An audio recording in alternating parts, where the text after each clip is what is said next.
What is up, guys? I just gotta get some things set up here so I can move you around. What is up, guys? I just gotta get some things set up here so I can move you around. What is up, guys? Let me see. I just gotta get some things set up here so I can move you around. What is up, guys?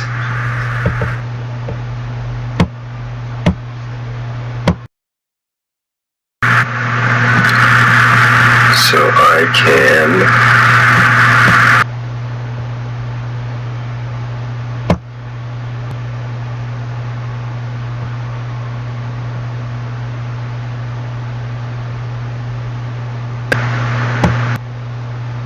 give me 1 second here.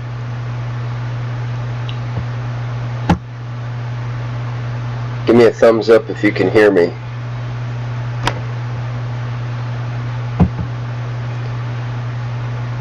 Or maybe type in the live chat. Let me see. See, I enabled it.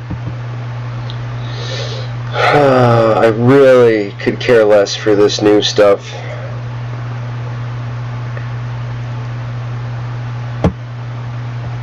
Okay, so there is the chat automatically. For some reason, it's not giving me my live chat here.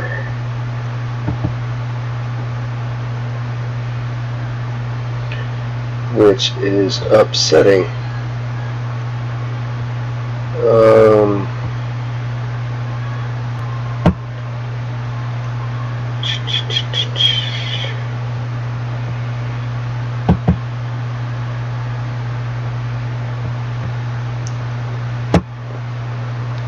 See, last time I was able to see your chat, but now it's not letting me. I'm going to do some talking here in a minute, but I got to get this all set up before I do anything.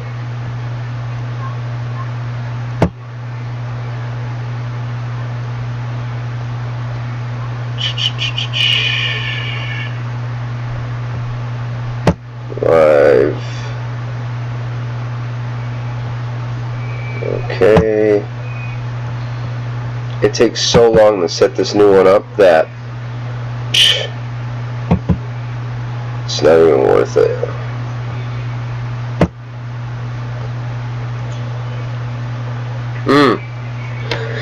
Alright, I just got it. 3 of you guys. Rock City and Michael and another. I think there's 3. Okay. So, let me move this for the chat. Let me close that. Sorry, it just takes forever, guys. Okay. Now, I can follow this, and I can follow your chat. Hello. Let me right there for you guys. Alright. So, it's freezing outside. It's going to be in the negatives this week. But I wanted to talk a little bit about a few things that are going on right now. I'm in my comfy bedroom. On a serious note, talking about Bigfoot here. So, I have a lady that has been contacting me on a regular basis, and I haven't been able to really make it out to her house. It's about 2 hours away. What's up, Gary? I don't want to divulge any names or anything like that, but she's been having some problems, some ongoing problems with Bigfoot in the area, and I've been reaching out to a lot of people trying to get more input on what can be done. So I figured I'd go live and talk a little bit about that and some other things. She's had recently, besides rocks being thrown, last week her son was at the cabin. It's like kind of by their house, and they wanted to like plow the driveway, I guess. So he was doing that and got his vehicle stuck because it's up in the hills, and there was like 3 feet of snow. He had a tree that was pushed over behind his vehicle, and they couldn't even get the vehicle out of the driveway. While he was checking the tree and trying to get somebody with a chainsaw there to cut it, he was hearing this screaming and this yelling, and all kinds of stuff going on. And it was, I don't know, I guess it was late, maybe like 7 or 8 o'clock at night, so it was dark. But last year she had contacted me also, talking about that she had spoke with some other people in the communities, some well-respected researchers, and I don't know if they just didn't follow up on the situation, or if they were scared of the situation, or if it was the distance thing about the situation here. But she stated that they were like trying to break into her basement. Supposedly her basement door, I don't know if it's steel or if it's oak, but it's like a big door. And what was happening is she was finding, well, let me start by saying she was hearing odd noises at night in her basement and stuff like that. On one occasion, I think they broke the door in, I'm not sure. And finally she would go out there once winter came, and she was seeing these big tracks, which she took pictures of and all kinds of stuff. Yes, the tree, Michael, was intentionally pushed over, from what her son was saying, because he had no idea really about what was going on or what this is. It's sort of what I'm worried about, is they're showing aggression to her and her family. And she had contacted me last year, and she was having a lot of problems. Now it's kind of escalating, and so last year I told her, I said, look, you're having all these problems, they're throwing stuff, they're hollering. Well, she's got some type of little fence that's behind her house. I said, you need to install, we all know what repels Sasquatch: game cams and lights, right? I mean, common sense. So yeah, sub-zero temperatures, totally frozen outside. So anyway, she put up a few game cams, and she put up like these solar lights that, you know, go off and then they stay on during the night. What had happened is they started building structures right up like along her fence to like block the game cams, and then that worked for a little bit. And what was actually transpiring is somehow they got the game cameras and they smashed them or broke them, from what I understood. And they also did the same thing with the lights that she had up. They broke out the lights and everything like that. What's up, Conneaut, PA, Rochester, all you guys. So there's a lot of aggression going on with this situation, and you know, I've tried to give her a bunch of different tactics, and you know, she's taken photos, she's done things, but now she's getting to the point where she's going out looking for them, because she's so wrapped up and involved in Bigfoot, Sasquatch. And from a research standpoint, I have to give her pros and cons of doing that, because it seems, you know, she said she was in tears and she's trying to call me and get a hold of me and panicking. And I was actually supposed to call her yesterday. I haven't had time. I was going to call her today, but it's already 8:40, so I'll probably give her a call tomorrow. I definitely would like to make a trip out there to try to get some of this recorded or on audio. You know, being a two and a half hour trip, do you want to make the trip and find out it's nothing, that somebody's overreacting, or are these things really happening? So there's no real set protocol to investigate these things. I mean, unless you're part of like the BFRO, where they just send whoever out to take a look first and say yay or nay, and then you would go out there and check it out. But when you're getting like your door broken into, you're getting lights that you put up to deter them broken, you're getting so many things happening. I'm trying to figure out what the aggression is, and I asked her, like, how long have you lived there? I asked her all kinds of questions. Has the property been in the family for a really long time? So on and so forth. And she stated, yeah, you know. So I don't really know what it is. She said that for a few years it had happened, but it's gotten to the point so bad that she even changed her bedroom from like downstairs to the upstairs to the back far corner of the house that overlooks the backyard, and she keeps a gun next to her bed. That is how scared she is. This is like one of those stories that you know, you hear on Sasquatch Chronicles or somewhere else. It's kind of unreal. So I really think I'm going to try to assemble a team, but in the winter I know how bad it is, and she is probably, let's see, I'm an hour from Jamestown, New York. Well, no, I'm about 40 minutes. So I'm about 40 minutes from Jamestown. And from Jamestown, she's probably at least another hour and 20 minutes. And once you get out that way, that we have Route 17, you start getting up that way, the snow is even worse. They're getting pounded tonight. Schools are closed, all that stuff. So the problem becomes, and she's on a dirt road in the middle of Bumble, Egypt. I mean, I don't know. I wouldn't want to get stranded there. You know, there's a lot of other situations that come into play. Yeah, I definitely want somebody to tag along. I'd probably want quite a few people to tag along, because you never know when you're going into those situations. Who are they? What's their family? I mean, you could be going somewhere and they're serial killers. You really don't even know. And she said she's the last house on this road. She even stated that a couple of the neighbors had a few things happen. And when she spoke to them, they didn't really believe her, but I guess now they are, because I want to say she said one of the dogs got killed or taken or eaten or something crazy like that. But I have two guys that usually go with me that we research with, but I'd probably take two more, just because I'd want to set up a vast amount of trail cameras, some, you know, IR things.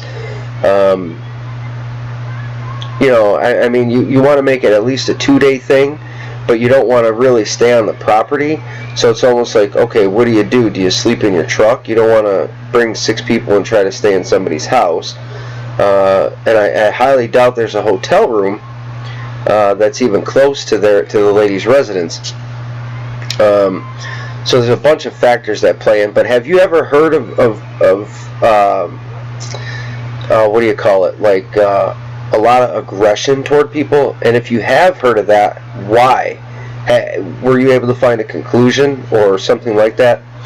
I mean, I've heard of aggression, but not so much up here. It seems like it'd be more down south. And I started thinking, I said, well, is it their territory? Is it their breeding ground? She said it seems like they come and go. Like they come and stay for a while, and then they leave. And then they come and stay for a while, and then they leave. So to me, it was like, maybe they're trying to protect females that are like in the area. Ready for Christmas, yeah. Right. You guys buying me everything? So I don't know, it was just something I wanted to touch base on. You know, if you have any recommendations, let me know. I recently posted a few other videos that I was just going to talk about briefly here. When you get bored and it's cold, you got to do something. So what I do is I kind of go through all our photos from the year. I try to save them up unless something's really good that I want to share, but you end up with thousands of game cam photos. Right now I have 12. There are 12 that we have set out. I don't have 12 set out right now. I have 7 set out. But we have 12, and I'm going to let these 7 actually sit probably till March. They were put out 3 weeks ago.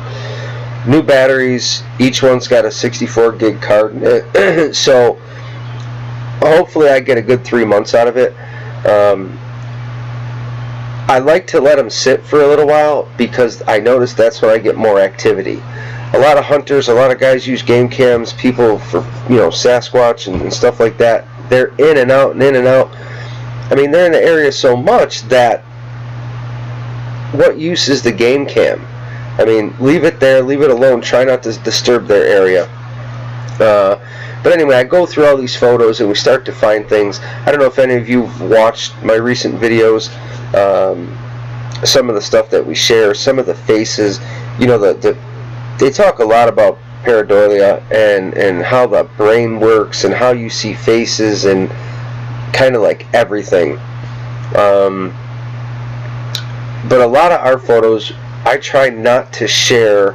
I mean, trust me, I get so much stuff in these photos that you'd want to share them all, but you just can't because it's either too blurry. So you try to pick out at least something decent where the viewer can say, hey, look I can see the shape, I can see the outline. We just posted one that I must have overlooked this photo because I remember seeing it one time, but I never really dove deep into it.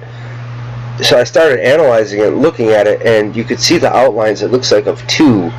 And then you could see like an eye the way I zoomed it in, and I was like, oh my god, like you can see the white of an eye. And it's crazy because I've heard that Sasquatches, have eye whites, whites of the eye, and some don't. The majority of the ones that I've seen, I don't recall seeing the white of the eye.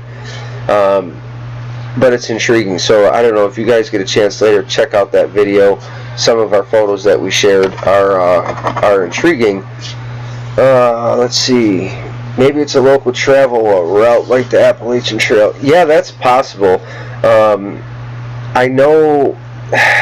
See, when you get up through PA and Jamestown, there's a certain way that it's almost like they're forced to go, because you have Route 17, you have Mayville, New York, and Mayville's got the lake, which wraps around down by Jamestown. So it's like they either are forced to come from our research area up in like Sinclairville, Charlotte, New York. They would literally have to go through Jamestown, the city. If not, they have to break left and head out toward Faulkner, New York, which would head out over 394, kind of toward Binghamton, New York, on that one side, and that happens to be sort of the location she lives in. So maybe it is a travel route. So that is a good point. If it's a travel route, how can you deter them from coming back is one of my main questions. I've never ran into that yet. So Michael, you did see that pic. What did you think about that picture? I mean, I share a lot of photos, but that one really intrigued me with the eye. It could be different ones crossing through also, but I mean, how many could physically be passing through this lady's area, and why would they specifically target her house? I mean, I think she said there's like 6 houses on this road, 6 or 7, and the thing is, like, why would it just be her house? I mean, except another lady that had like a dog issue or something like that along those lines, but I don't know. It's hard to say. I would really, like I said, I'd really like to go there. It's probably going to have to wait till spring. If somebody is interested, yeah, definitely. We'll put it out there ahead of time, post on Facebook or on here live, asking if guys want to team up and head out and check it out. You just always like to have backup, per se. What else was I going to talk about? This summer, we are going to have a camp out in Western New York here. I don't really like to advertise like everybody. I'll kind of put it on Facebook once or twice. I mean, I don't charge like these other people. I'd rather have people come out to our area and have some type of experience that they can walk away with. This isn't a campground. This isn't somebody's backyard. These are huge tracts of land. The area that, I mean, for Western New York, the area we mainly research is about 12,000 acres, roughly, which is pretty big. I mean, it's not like Pacific Northwest, but for out here, it's vast. And we have a few core areas. You know, there's roads that skirt it, and there's sections that are broken up, and but what I tell people, you know, I'd rather have people come out and experience something. You know, like a lot of places will charge an arm and a leg to come, and they don't even have an experience. It's fun to hang out and talk and do everything, but you really want that experience. You want to experience something that you could take home with you, and be like, wow, this happened, and then share it online.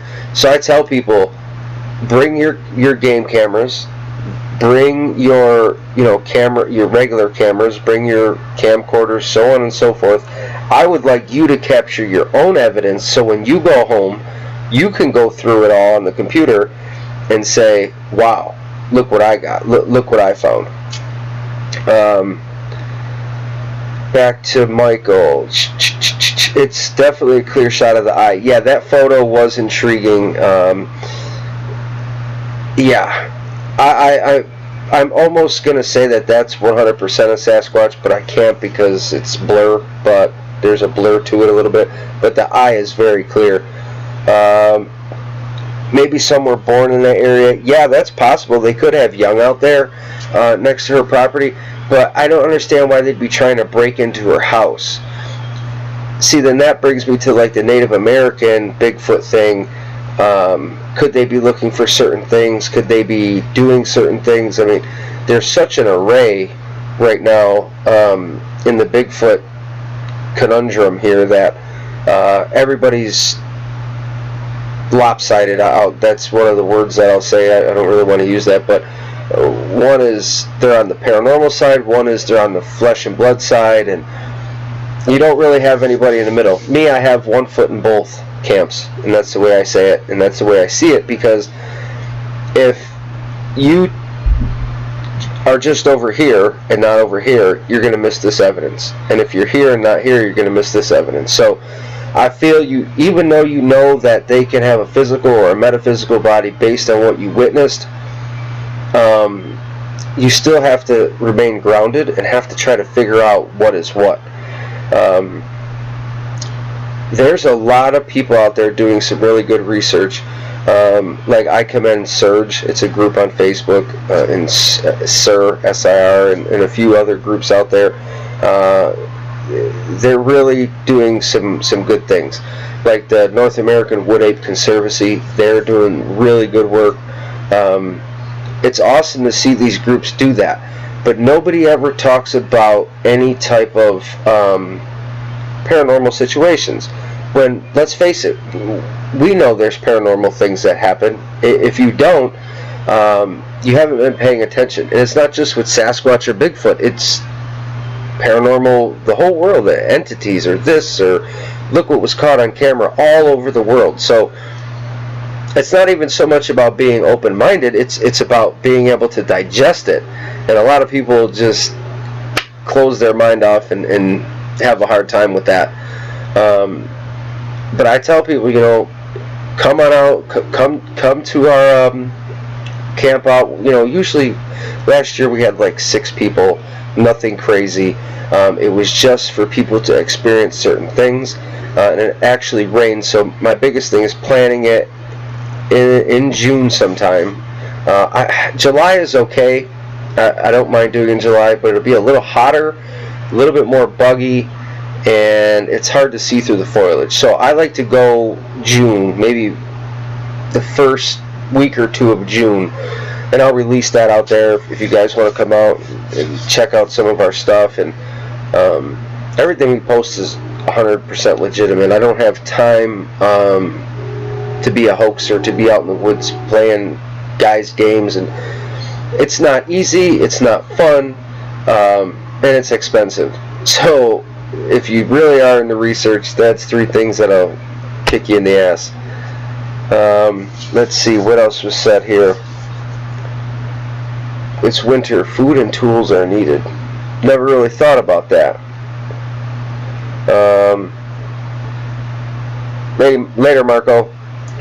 This is the last house on the street. That's the first house out of the woods. Right. Exactly. So that's true too.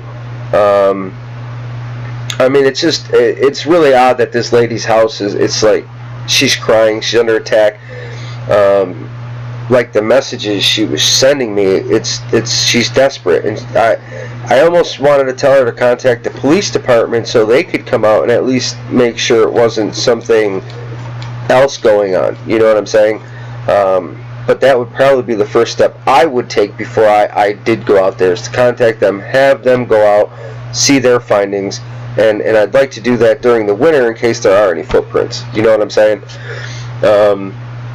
So I wanted to talk about that. I wanted to talk about the camp out, a couple of the pictures, and I know there's like one more thing I was forgetting. I can't remember it right now.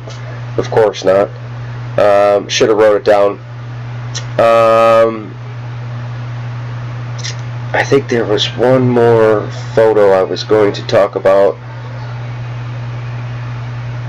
Oh, it was the one with the orange possible orb, or whatever you want to call it, in it.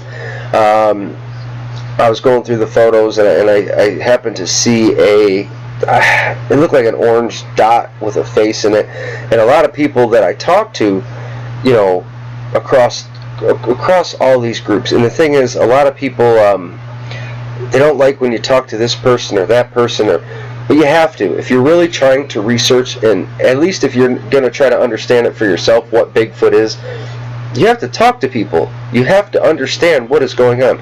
Maybe not I don't like to talk to a lot of eyewitnesses. I've done that already. I mean, I've probably talked to 50 or 100. Unless it's like a situation where this lady's having an issue, I'd rather talk to the researchers that are putting in the time. That 90% of people are here online just spewing information. I never see them in the woods. I'll see them at a conference. I'll see them here, there, standing on a roadway, or I don't see anybody's videos from in the woods. And if you do, it's these short little clips. I mean, myself, Colorado Bigfoot, there's a few other guys out there, but for the majority, I get when it's winter, you're in your house, you don't see that. But, I mean, come summer, spring, these guys should be out there. If they're claiming they're researchers and they have something to bring to the table, they got to do it. I mean, I just sent my samples last year to the, that was the other thing I want to talk about, my samples. I sent that to the university. And 4 of them just came back. 1 came back inconclusive, untestable. 2, they said, came back from some type of canid, but they could not tell what family of canid, which is really intriguing because everybody talks about Dogman, and that's crazy. And the 4th one out of the 14, the 4th came back human. So I'm going to try to get a breakdown of the human sample to see if they can, I guess be called like genotype it or whatever, to see where it came from, and try to break it down the lineage, because that could be important. Because back in the day you had Melba Ketchum and you had all these other studies going on, and if somebody like myself can tie into one of these, I know my stuff is real. I know how we did our stuff. I know how I send my samples away and how I do everything. Mask, gloves, sanitized tweezers, test tube vials, the whole 9 yards. So if one of our samples could fall in line with another university's or another study, you might have something, because we're not even close to each other, a lot of these places, That's another thing I tell people, is try to put information together across the map. Like we made a map of everything we've learned, from structures to sightings to sounds to any voice recordings, any video, everything we've got. We kind of took push pins and put them on a map. And what I'm trying to do is figure out how they move, when they move, why they move, so we can set up on them, possibly prior or the year following, like next year, I could say, all right, well, in July, this is where they were. So 2 weeks prior to July, I could set up cameras, start getting in there like ahead of them, kind of like you do for deer, to see if it will actually work. So you got to test your, got to get your hypothesis out there, guys. Let's see what was said. How else could I keep in touch with you besides on here? I can give you my personal email, which is doubledouble2012@gmail.com. Like the Tim Hortons coffee double. It's double2012@gmail.com. Have I ever talked to Mike Patterson? Sure. Yeah, I know Mike. Me and Mike talked the other day, matter of fact. He's a good dude. He's got a lot of things happening, a lot of paranormal things going on. I think he seems a little depressed or upset right now. Like, he don't have that amazing property and a lot of things, but he's learned so much from them. He's a good role model. He's actually going to be speaking, I think he said, in Washington State at a conference coming up. I can't remember because we talked for so long. But he will be speaking pretty soon. Yeah, I like Mike. He's a good guy. His interactions are awesome. Some of the best out there, and to the fact that it's almost unbelievable. See, but this is one thing that I told him. I didn't believe him. When you first see that, no way. Until I had that type of experience myself. Until I had that whole issue happen on November 6th, there was no way I believed him. I thought it was a person or somebody else doing that or whatever, but it wasn't. It was him. Or it was, his Nefertia. I mean, not him. So once I had that encounter, it opened my eyes wide, and that's when people started contacting me. I didn't even contact them; they started calling me. Winter is an okay time to research. You got a lot of perils to get over, though. Like, my core area right now has about 3 or 4 feet of snow. And then to try to walk like a mile or two in that, just to get to the, you park your vehicle and walk a mile or two in that deep of snow, you're so tired by the time you get there that it's like, all right, let's turn around. Snowshoes can help. Skiing is blah. I'm not going to go ski uphill or through the woods. You could probably take a snowmobile, but some of the tracks go through the state forest, so I don't know. But yeah, I mean, it all depends. It all depends on your weather, it seems. Have you gone on Sasquatch Chronicles? No, I spoke with him about doing it, but he's been really busy. I mean, I don't mind. We were talking about quite a few things. I did 2 interviews with Vic Cundiff. I don't know if you know Vic, but he's got a show, and I witnessed Bigfoot. I did that. I shared some of my evidence, and I've seen Bigfoot, the documentary. I've done quite a bit of stuff, but I'm not really in it to get rich, man. I know they're real, so I'm all about trying to prove it. I mean, yeah, you can get rich if you proved it, and that's a problem. A lot of people don't want you to prove it. That's kind of where it falls on a wrought iron fence. But I'm really trying to get the best evidence we can and come up with new ideas. Like we took the game cam, set it back in a tree because there was a hollowed out hole, and I bought a 2-way piece of glass, and we put that to the tree so the outside's a mirror, like a police room. The interrogation room, you can see one way, can't see the other. So we were hoping they would see the mirror and be intrigued. Like if you go online and you research YouTube and you see what the scientists did in the Amazon, they put up a huge mirror and you could see the animals interact with it.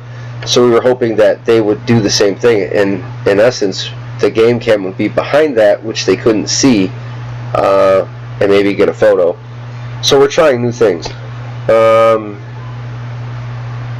Yeah, Dogman I don't really follow, but it's like anything else. Until you have that sighting, you just don't know.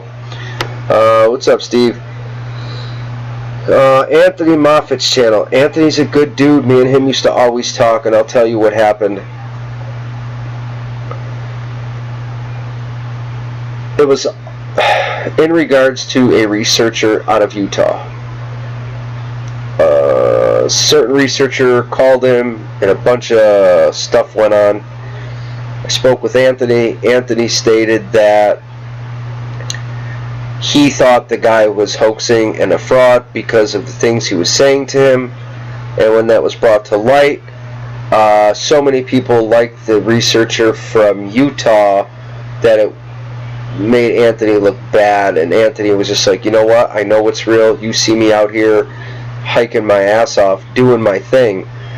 So I'm not going to deal with that right now. I got other things. Plus, he was moving. He moved to a new house, and then he had a relationship thing go on. It's life. It happens. You know what I'm saying? So maybe at some point he'll be back around. Let's see what else we got here. Yeah, Vic's a good dude. He's really nice, and he's not, you know, he's totally not biased. He'll just ask you the question straight up. You know, there's another show that's really good, but the person that runs it, I do not get along with at all. But it is what it is. It's. I don't get along. I mean, I could care less. It's because they really don't get along with me. And it's Outlaw Bigfoot. I think that's what it is. You know, Matt runs it, and you know, crazy things. I could care less. I'm in this for me to show what we show, our research to prove it. You can go and do all these shows, but unless you really have good evidence and people backing you up, that's why when I started the evidence review panel with Adam Davies and MK Davis and Will Jevning and all these other guys, and a female and a bunch of researchers and scientists, and it was going to go really good until something upset it. So you just wipe that off, you start over, and you do your own thing. A lot of people are busy, but a lot of people, I mean, why are we doing this? Why are you watching? Why do you pay attention to it? Have you had an experience? Are you just curious? Do you know they exist like we do? Are you looking to research? And that's why I tell people, once we hold our outing every summer, you know, if we get 6 or 10 people to come up, bring your cameras, bring your own video recorders. I want you to capture your stuff, so when you go home and look through it, you find it. Then you know it's not hoaxed. Then you can go online and say, look what we found, etc., etc. That's what I tell people. So this time we're going to go pretty deep in. Try to at least spend the night, one night, no big deal.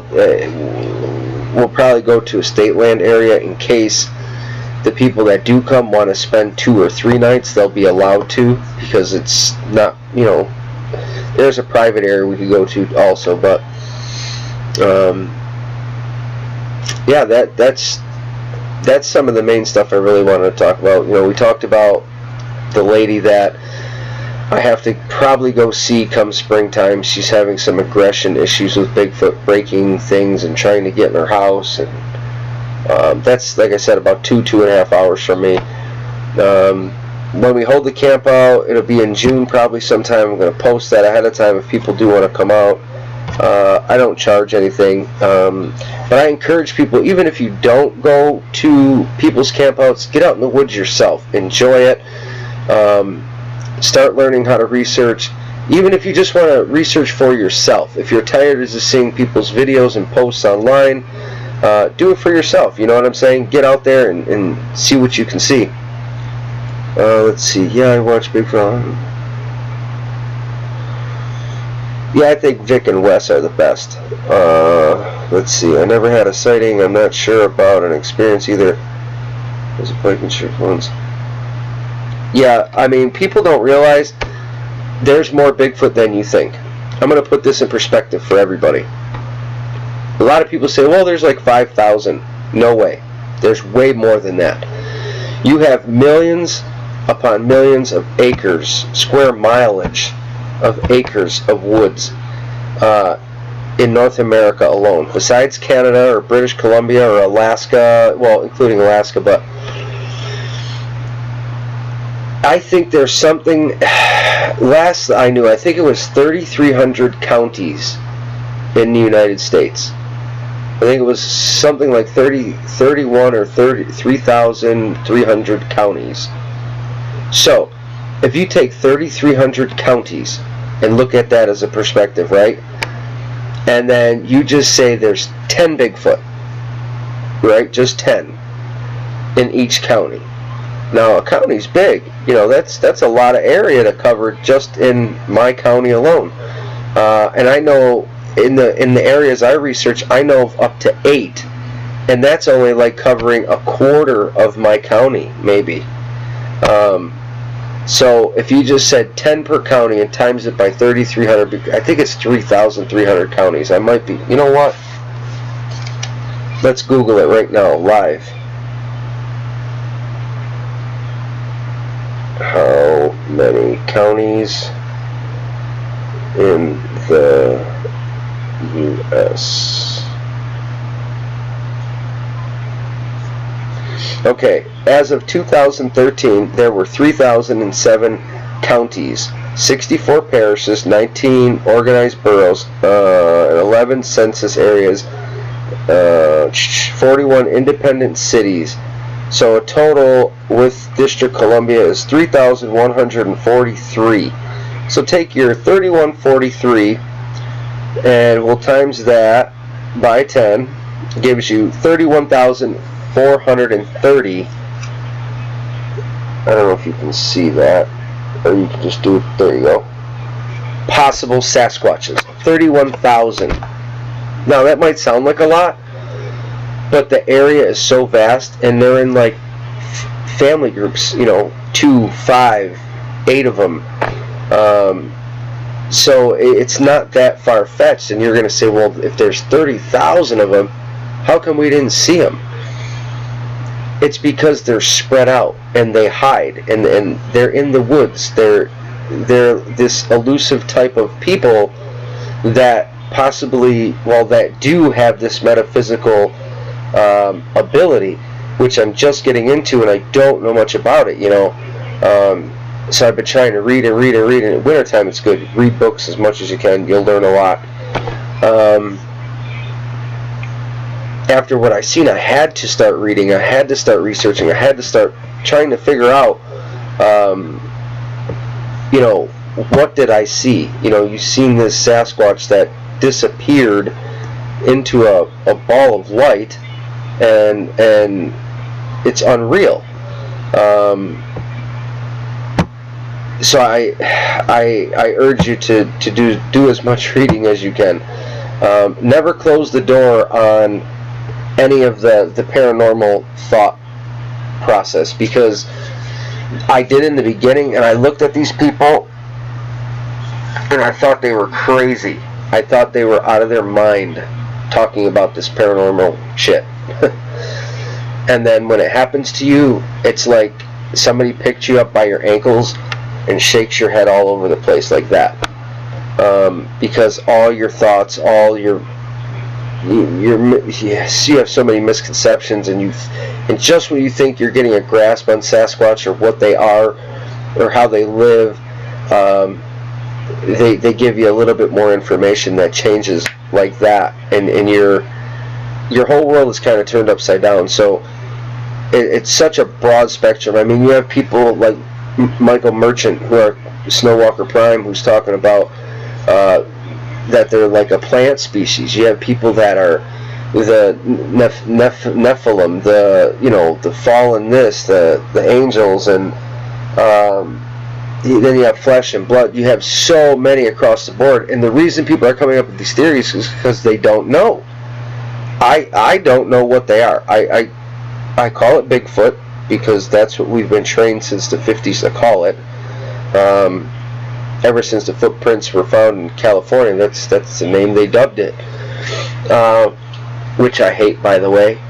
But you have to keep your mind open and relative. So it's kind of like, not only are you trying to take in all your research information, but then you're trying to grab onto other people's information that sounds similar, so you can figure out what's going on and build a bigger picture. But it seems like we can never get that final, that close thing, to wrap our minds around this. I know Dr. Johnson, he called me about 2 weeks ago. He's doing a book, and he's having his conference come up here, April something, and he said that he is going to reveal some information. Now, I don't know what information, because he wasn't able to tell me, but he says it came firsthand from them. So he's going to reveal a bunch of information that we need to know about who they are, where they came from, what they are. So I'm really going to have to talk with him and wait till April to hear that. Let me slide down here because I missed some of your stuff.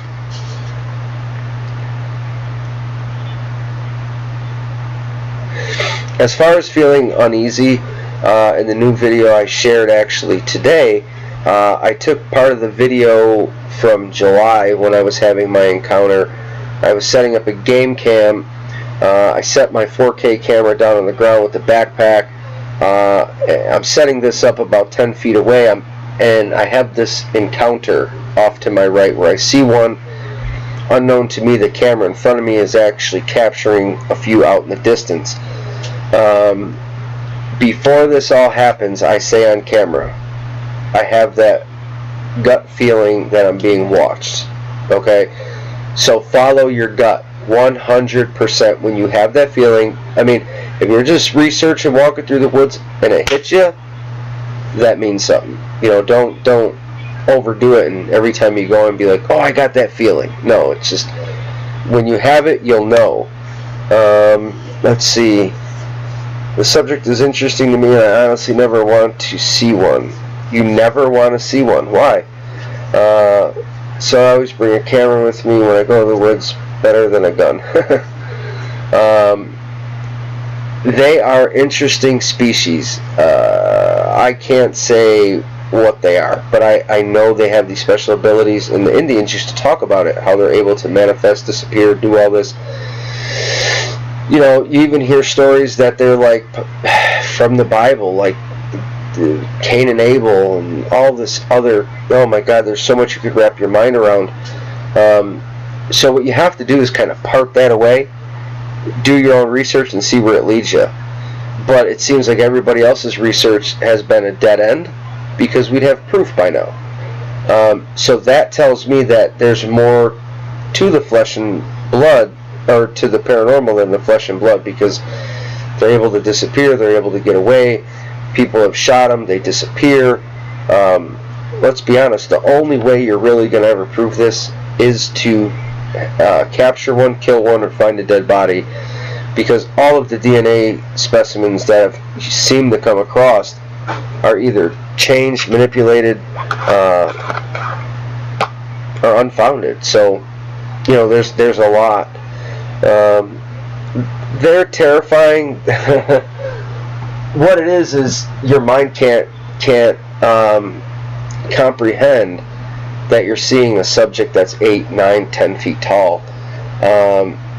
I've had 4 sightings now. If the first 2 were terrifying, terrifying.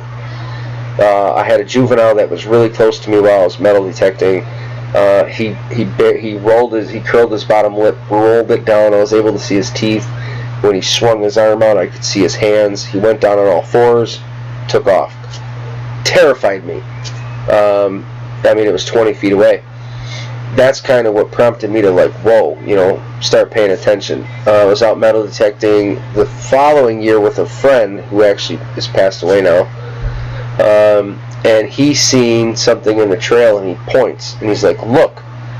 So we see this huge, what I would call a male, standing in the trail, 150 yards roughly away, 200 yards maximum. And when he walked off, he hit the tree branch with his head. We were able to go back and measure that at 9'8". That it was so big that, yeah, it boggles your mind. The third one was the female that I seen while hanging the trail camera, but I was more calm. I was able to talk through it. So it's almost like experience. The more experienced you get, and the more you learn. Let's face it, I was in the woods that day. If they wanted to hurt me, they could have. There's like 2 or 3 on camera out in front of me that I didn't know about. There's one that I'm seeing. I'm outnumbered with just one of them. They're so brutally strong. They're terrifying in a sense that we don't understand them. That's what it is. So get out there and do your research. Take your camera, even if you're on hikes. Just don't take cameras, don't take photos of the trail. Photo of the woods. And when you get that feeling, like, oh, it's creepy or somebody's watching me, stop and quickly take a bunch of them. I tell people, when we go out, let's say we go out for half a day, right? We will come back with no less than 300 photos. No less. Besides the videos, we'll come back with no less than 300. I tell people we use a Nikon and a Canon. Other guys will have them. They'll be taking photos. I'm like, take photos of everything. Because a lot of times you won't see that with your natural eye because your brain is overwhelmed. When you go in the woods, there's smells, sights, sounds, animals, flowers, trees, brush. Plus, you're always looking down. You're not walking on a sidewalk. So you have to constantly take your eyes and look down at your feet where you're stepping. It's just human nature. You will lose perspective in the woods. And people are like, why didn't I see it? That's why. And then you come home and go through your photos and you're like, oh my God, it was 70 feet from me. It's because you weren't paying attention or going slow enough. Over the years, we kind of as humans lost our way, per se. We used to farm and live off the land, live in the woods. We came out of the woods and now we're this technology age. I mean, look at, I'm broadcasting right now sitting in my house. So it's kind of crazy. So with us losing our way like that, we became detached, let's say, from nature, from the earth. So our skills aren't as good in the woods, unless you're dubbed a survival expert. Even then, you hear survival experts having problems, but they live out there. They survive out there. So, like right now, it's up here. I think it's -2. They live out there. I couldn't do that. You couldn't do that. I mean, we could maybe do it with a tent and all our amenities for a week, and then after that, we're like, whew, screw that. I'm going home. Well, think about what they go through. Think about how they have to live. How everything out there is for survival, guys. They have to eat. This whole research gets in depth, so you have to start tying it together.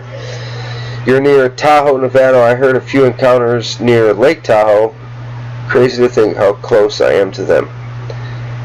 There are a few sightings I know about that way, but once you learn how they travel and how they're forced to travel around lakes, between cities, because you might have a huge tract of land here and another huge tract there, but in between there's maybe 20 miles, and it's narrow, or there's big rivers, or there's cities. They're not going to walk through the city. They'll hit the suburbs or wherever they can get by. So if you start paying attention to that, you'll learn how they travel, how they access fingers, how they use ridges, 3/4 up. They don't like to be on top most of the time unless they're fleeing, because that kind of like gives their silhouette. It's like a vantage point that we can pick them off and see them. So they use kind of what's called like that military crest. That's like 3/4 of the way up the hill. It provides cover. They're not silhouetted or anything like that. What they do is very strategic, and I've noticed a lot of them at the base of trees. And people say, why? I say, well, if they're 7, 8, 9, 10 feet tall, what better way to hide is to find bigger trees and get down. Like if we're walking through the woods, you're going to see another person walking as opposed to somebody just sitting down next to a tree, most likely, right? So it's a lot of common sense things to throw into this, but I'm kind of getting off track. I basically wanted to talk about, what I wanted to talk about. I got it out there. If you got any input, let me know. I'm going to sign off for now, and I appreciate you guys being here. If you have any other questions, comment below. You can always contact me through Facebook, Bridging the Gap Between Sasquatch and Woo, on my YouTube channel here. I'm on Instagram, Twitter, I'm everywhere. So get with me, guys, and I thank you for your time, and appreciate you being here.